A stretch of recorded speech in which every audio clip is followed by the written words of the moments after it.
Akiaria mwena wa Bahati, muthikabu Michuki ni ahinyiriirie ati angikorwo kihonia kia ndugamano cia kiuteti irikoretwo kuo ni gikuoneka.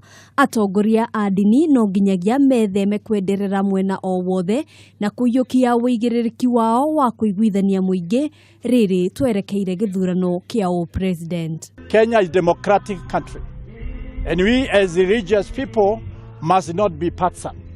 What we are saying is that we cannot have a coalition government.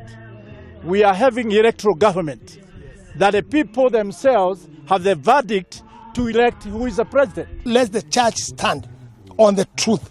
Let the church say the truth. Even if it's me who have done a sin, let me be told, Ngunjiri, here there's something wrong. Ihinda-inĩ riu Ngunjiri ni akomithitie mirurungano ya ngwataniro ya NASA akiuga ni marakiruka watho ni undu wa guthukangia indo cia muingi. The demonstration which is going on is for looting. It's looting.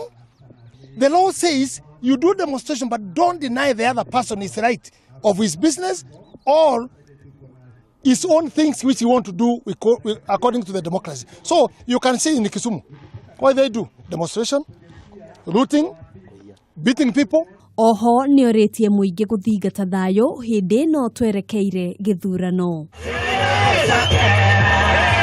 Handũ-inĩ ha Kameme TV, njĩtagwo Ngina wa Wandurwa.